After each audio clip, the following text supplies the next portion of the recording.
మీ ఎలాంటి వ్యాపార ప్రకటనలకైనా వెంటనే మా ఛానల్ సంప్రదించండి. హాయ్ హలో నమస్తే, welcome back to our channel. నేను శిరీష. ప్రజెంట్ మన స్టూడియోలో ఉన్నారు తేజస్విని గారు. Madam gynaecologist. మేడంతో మాట్లాడదాం. Hi madam. హాయ్ అండి. మేడం, చాలామందికి ప్రెగ్నెన్సీ వస్తున్నప్పుడు కొంతమందికి తెలియదు ప్రెగ్నెన్సీ వస్తుందని కూడా. మెయిన్లీ ప్రెగ్నెన్సీ వచ్చింది అని మనకు ఎలా తెలుస్తుంది? అండి, ఎర్లీ మంత్స్ ఆఫ్ ప్రెగ్నెన్సీలో ఫస్ట్ మెయిన్గా ప్రెగ్నెన్సీ వచ్చిందంటే పీరియడ్ డిలే అయి ఉంటుంది వాళ్ళకి. పీరియడ్స్ ఆ టైంలో స్కిప్ అయ్యడం కానీ అంటే డిలే అవ్వడం కానీ జరుగుతుంది. దీని తర్వాత టెస్ట్ చేసిన వెంటనే ప్రెగ్నెన్సీ పాజిటివ్ అని వస్తుంది. కొంతమందికి ఇలా పాజిటివ్ రాకుండా ఎన్ని వార్నింగ్ సైన్స్ వస్తుంటాయి. ఎర్లీ మంత్స్ ఆఫ్ ప్రెగ్నెన్సీలో మార్నింగ్ సిక్నెస్ కామన్గా ఉంటుంది. అంటే లేచిన వెంటనే వామిటింగ్స్ రావడం, లేదంటే తిన్న వామిటింగ్ రావడం, కడుపు ఉబ్బరంగా అనిపించడం, లేదంటే కళ్ళు తిరిగినట్టు అనిపించడం, ఇవన్నీ వార్నింగ్ సైన్స్ అనమాట. ఇవన్నీ సడన్గా ఈ ప్రెగ్నెన్సీ టైంలో ఏమవుతుందంటే ఎర్లీ మంత్స్ ఆఫ్ ప్రెగ్నెన్సీలో హెచ్సిజి హార్మోన్ అనేది రిలీజ్ అవుతుంది బాడీలో. ఈ హార్మోన్ ఏం చేస్తుంది? బేబీ గ్రోత్ అయ్యేలాగా హెల్ప్ చేస్తుంది. ఈ ఈ పర్టికులర్ ఫేజ్లో వాళ్ళకి ఏవైతే ఇతర సిమ్టమ్స్ ఏవైతే ఉంటాయో ఇవన్నీ అగ్రవేషన్ లాగా కనిపిస్తుంటాయి. కొంతమందికి ఫుడ్ చూస్తే ఫుడ్ పడకపోవడం, ఆకలి వేయకపోవడం, ఏదైనా ఫుడ్ చూసినా వామిటింగ్ రావడం, అంటే తిన్న వామిటింగ్ రావడం, ఎక్కువ లిక్విడ్ ఫుడ్స్ తీసుకోవాలని అనుకుంటూ ఉంటారు. ఇవన్నీ కామన్గా ఉంటాయి. ఇవన్నీ దీంతో పాటు కూడా ఎర్లీ వార్నింగ్ సైన్స్లో నీరసంగా అనిపిస్తూ ఉంటుంది ఆ టైంలో వాళ్ళకి.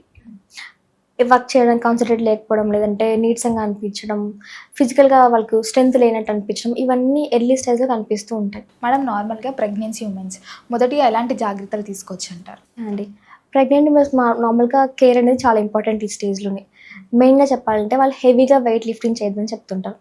ఇంకా ఎర్లీ మంత్స్లో అయితే ఆ బేబీ అప్పుడే ఫామ్ అయి ఉంటుంది, జస్ట్ సెల్ స్టేజ్లో ఉంటుంది కాబట్టి ఈ స్టేజ్లో హెవీగా వెయిట్ లిఫ్టింగ్ చేయడం కానివ్వండి, ఎక్కువ స్ట్రెస్లో ఉండడం కానీ ఇదంతా మంచిది కాదు. దీంతో పాటు కూడా ప్రాపర్ ఫుడ్ హ్యాబిట్స్ ఇంపార్టెంట్ ఈ ప్రెగ్నెన్సీ టైంలో.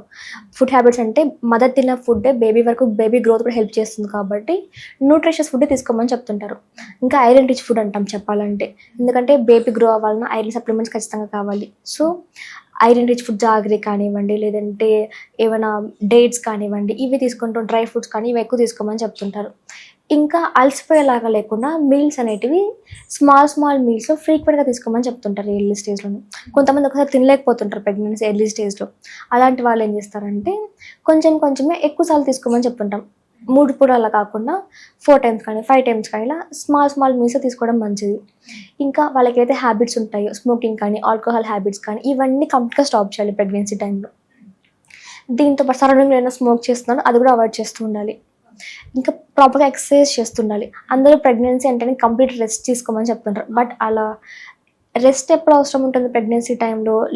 లేట్ మంత్స్ ఉన్నప్పుడు, లేదంటే ఏదైనా కాంప్లికేషన్స్ ఏదైనా ఉన్నప్పుడే రెస్ట్ తీసుకోమని చెప్తుంటాం.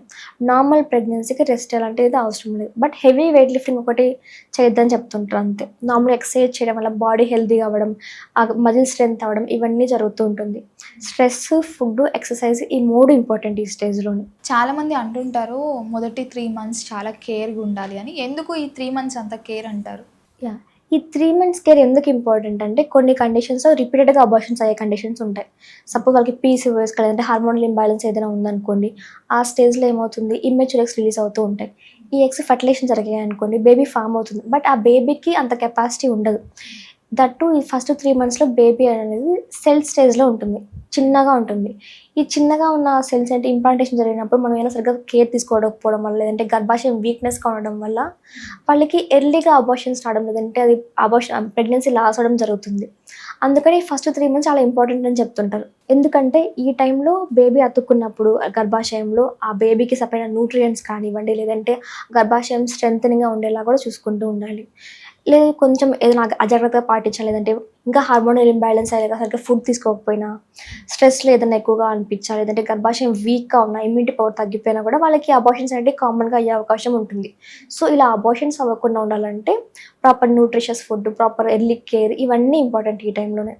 ఇంకా ఎర్లీ 3 మంత్స్లో వాళ్ళకి మార్నింగ్ సిక్నెస్ కామన్గా ఉంటుంది. అంటే హైపరెమెసిస్ గ్రావిడా అంటాం దీన్ని మెడికల్ టర్మ్లో. అంటే ఎక్కువ వామిటింగ్స్ అవుతూ ఉంటాయి. ఇలా వామిటింగ్స్ అయినప్పుడు నీరసంగా అనిపించడం, లేదంటే ఆ స్టమక్ పెయిన్ కానివ్వండి, ఇవన్నీ ఎక్కువగా ఉంటుంది. సో ఈ ఎర్లీ 3 మంత్స్లో ఇలాంటి ప్రాబ్లమ్స్ ఉంటాయి కాబట్టి వాళ్ళు ప్రాపర్గా రెస్ట్ తీసుకుంటూ న్యూట్రిషియస్ ఫుడ్ తీసుకుంటూ ఉండాలని చెప్తుంటాం. చాలామంది ఎవరైతే ప్రెగ్నెన్సీ లేడీస్ ఉన్నారో చాలా తొందరగా అలసిపోతూ ఉంటారు. చిన్న వాటికి చిన్న పని చేసినా. ఎందుకంటారు? ఎందుకంత అలసట? ఈ ప్రెగ్నెన్సీ టైంలో ఏమవుతుందంటే మదర్ కంటే కూడా మెయిన్ కేర్ వచ్చేసి బేబీ పైనే పడుతుంది. బేబీకి న్యూట్రియంట్స్ అందించడంలో కానీ బ్లడ్ సప్లై కానివ్వండి, ఇవన్నీ మెయిన్ రోల్ ఇంపార్టెంట్ చేస్తుందన్నమాట. ఇలాంటి టైంలో ఎందుకు మదర్ ఈజీగా అలసిపోతారంటే వాళ్ళు సరిగ్గా ఫుడ్ తీసుకోకపోవడం వల్ల, లేదంటే తీసుకున్న ఫుడ్లో సరైన ఐరన్ సప్లిమెంట్స్ కానివ్వండి, న్యూట్రిషియస్ ఫుడ్ లేకపోవడం వల్ల ఆ మదర్కి కావాల్సిన న్యూట్రియంట్స్ అందవన్నమాట. ఎందుకంటే మదర్ ఫుడ్ తీసుకుంటేనే బేబీకి మదర్కి ఇద్దరికి వస్తుంది కాబట్టి. సపోజ్ మదర్ సరిగ్గా ఫుడ్ తీసుకోలేదు అనుకోండి, అప్పుడు ఏం చేస్తుంది, తీసుకున్న ఫుడ్ మొత్తం బేబీకే వెళ్తుంది, మదర్కి తక్కువైపోతుంది అనమాట. ఎందుకంటే మెయిన్ ఫోకస్ మొత్తం బేబీ పైన వెళ్తుంది కాబట్టి ఈ టైంలో. అందుకనే వాళ్ళకి నీరసంగా అనిపించడం, వర్క్ చేయలేకపోవడం, లేదంటే కాన్సన్ట్రేట్ లేకపోవడం, ఇవన్నీ అనిపిస్తుంది. దీంతో పాటు మెయిన్గా స్ట్రెస్ ఫ్యాక్టర్, ఫ్యామిలీ టెన్షన్స్ కానీ, వర్క్ ప్రెషర్ కానీ ఇలా ఎక్కువగా ఉన్నప్పుడు ఆ స్ట్రెస్ వల్ల కూడా వాళ్ళకి హార్మోనల్ ఇంబ్యాలెన్స్ అవుతుంది. ఇలా హార్మోనల్ ఇంబ్యాలెన్స్ అయినప్పుడు వాళ్ళకి ఇంకా కొత్త ప్రాబ్లమ్స్ స్టార్ట్ అవ్వడం, నీరసంగా అనిపించడం, ఇవన్నీ జరుగుతుంది. ఇంకా కొన్ని కండిషన్స్ ఎలా ఉంటుందంటే ప్రెగ్నెన్సీ టైంలోనే కొన్ని డిసీజెస్ కనిపిస్తూ ఉంటాయి. ఈ డయాబెటీస్ కానివ్వండి, ఇది గెస్టేషనల్ డయాబెటీస్ అంటుంటాం, అప్పుడే షుగర్ రావడం వాళ్ళకి, లేదంటే అప్పుడే బీపీ రావడం, ఇవన్నీ కామన్గా ఉంటాయి ప్రెగ్నెన్సీ టైంలోనే. ఎందుకంటే వాళ్ళు సరిగ్గా ఫుడ్ తీసుకోవడం వల్ల, స్ట్రెస్ ఫ్యాక్టర్స్ వల్ల, లేదంటే ప్రాపర్గా ఎక్సర్సైజ్ కానివ్వండి, డైలీ లైఫ్ సరిగ్గా లేకపోవడం వల్ల ఈ డిసీజ్ అనేవి ఏర్పడుతూ ఉంటాయి. ఇంకా కొంతమంది కంటిన్యూగా కూర్చొని ఉండడం వల్ల సయాటికా పెయిన్ స్టార్ట్ అవుతుంది. సయాటికా అంటే pregnancy time, and sciatica pain అంటే బ్యాక్ పెయిన్ స్టార్ట్ అవ్వడం. నార్మల్గా ప్రెగ్నెన్సీ టైంలో బేబీ గ్రో అవుతున్నప్పుడు స్టమక్ పైన ప్రెజర్ పడుతూ ఉంటుంది, అంటే బ్యాక్ పైన బేబీ గ్రో అయ్యే ప్రెజర్ పడుతుంది అనమాట. అప్పుడు ఏమవుతుంది, స్పైనల్ నర్వ్స్ అంటే కంప్రెషన్ జరుగుతుంది. ఈ కంప్రెషన్ వల్ల వాళ్ళకి బ్యాక్ పెయిన్ వస్తుంది. ఆ బ్యాక్ పెయిన్ ఇంకా కాళ్ళ వరకు వెళ్ళడం, తొడల దాకా రావడం, లేదంటే కంప్లీట్ లెఫ్ట్ సైడ్ కానీ రైట్ సైడ్ కానీ కంప్లీట్గా కూర్చోలేకపోవడం, ఎలక్ట్రిక్ షాక్ లాగా ఉంటుంది పెయిన్ అనేది, ఇలా కూడా ఉంటుంది అనమాట. మెయిన్లీ మరి ఎవరైతే ఈ ప్రెగ్నెన్సీ లేడీస్ ఉన్నారో దేని పట్ల జాగ్రత్తగా ఉండాలంటారు? అసలు ఎలాంటి అలవాట్లు వీళ్ళు చేసుకోకుండా దూరంగా ఉంటే బాగుంటుందంటే? ఈ ప్రెగ్నెన్సీ టైంలో మెయిన్గా తీసుకోవాల్సింది న్యూట్రిషియస్ ఫుడ్. ప్రాపర్గా న్యూట్రిషియస్ ఫుడ్ అంటే కార్బోహైడ్రేట్స్ తగ్గించి ప్రోటీన్ ఫుడ్ని పెంచుకునేలాగా, బేబీకి కావాల్సిన ఐరన్ సప్లిమెంట్స్ కానీ, విటమిన్స్ కానీ, మినరల్స్ కానీ ఇవన్నీ ఉండేలాగా, లీఫీ వెజిటేబుల్స్ కానీ, లేదంటే వెజిటేబుల్స్ కానివ్వండి, డ్రై ఫ్రూట్స్ అవనివ్వండి, ఇవన్నీ ఎక్కువ కన్జ్యూమ్ చేస్తూ ఉండాలి. ఇంకా వాళ్ళు వెజిటేరియన్స్ కానీ నాన్ వెజిటేరియన్స్ అనుకోండి, మీట్ కూడా మంచిగా తీసుకోవచ్చు వాళ్ళు. ఎగ్స్ కానీ, మీట్ కానివ్వండి, ఇవన్నీ తీసుకోవచ్చు. దీంతో పాటు కదా అవాయిడ్ చేయాల్సింది ఏంటంటే స్మోకింగ్ హ్యాబిట్స్ అవాయిడ్ చేయాలి, ఆల్కహాల్ కన్జంప్షన్ అవాయిడ్ చేయాలి, ఇంకా స్ట్రెస్ ఫ్యాక్టర్స్ కూడా అవాయిడ్ చేయాలి. కొన్ని ఏవైతే వాళ్ళకి స్ట్రెస్ని కలిగిస్తాయో అవన్నీ అవాయిడ్ చేస్తూ ఉండాలి. నెక్స్ట్ వచ్చేసి ప్రాపర్గా స్లీప్ ప్యాటర్న్. స్లీపింగ్ అంటే మనం కరెక్ట్గా పడుకొని కరెక్ట్ టైం నిద్ర లేచినట్టయితే బాడీకి సరిపడ రెస్ట్ అనేది ఆ టైంలో వస్తుంది.